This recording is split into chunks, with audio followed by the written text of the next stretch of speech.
les émotions sont porteuses d'idées et pas seulement de frissons du type corporel. C'est un peu le défi que je me suis lancé avec ce projet.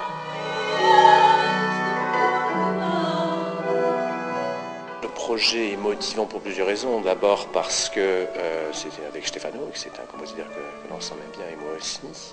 Et aussi parce qu'on est toujours intéressé par des choses un peu inhabituelles.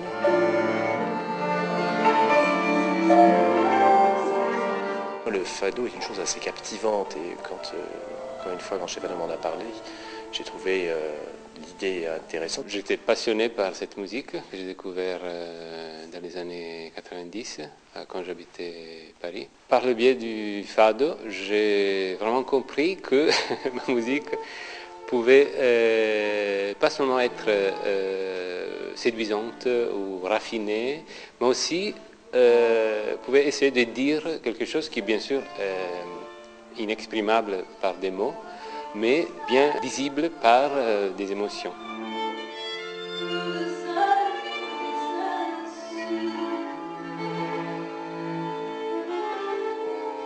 Chaque pièce est caractérisée d'une certaine manière, de manière de composer une sorte de mosaïque avec 4 parties où on n'aurait pas seulement les 2 protagonistes, la chanteuse du fado, Cristina Branco, et le baryton, Frank Werner, mais 24, peut-être plus, personnages. Je trouve que quand on a l'opportunité de travailler avec des différents musiciens, avec une musique totalement différente de la nôtre, que ça peut apporter beaucoup de choses à notre vie et à notre musique, à notre expérience comme artiste ou comme musicienne dans ce cas-là.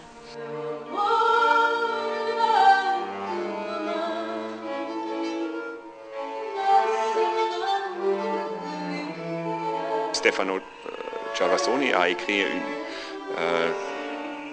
13 pièces pour moi qui sont très, très modernes. Et chaque poème qu'il a pris est très, très intéressant et il a trouvé une langue nouvelle pour la musique et pour la voix.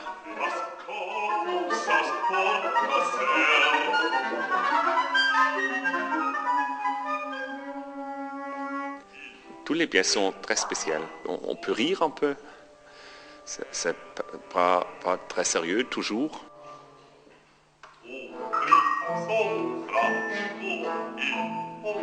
On a le chanteur qui chante, j'ai un micro, je capte le son, je récupère dans l'ordinateur, je le traite et je le diffuse sur les enceintes.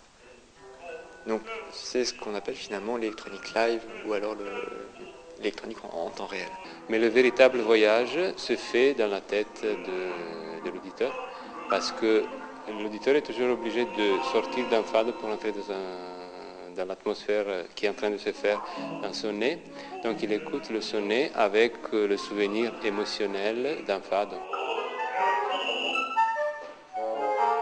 Je me suis aperçu que les compositeurs pour lesquels j'avais une curiosité naturelle, qui devenait ensuite une curiosité intellectuelle, étaient les compositeurs qui travaillaient autour du presque rien, de la discrétion, d'une capacité de transformer peu à peu, très peu de choses. Il a un monde intérieur assez riche, il aime le timbre, il aime les couleurs, il aime l'abstraction, mais pas la musique forcément abstraite.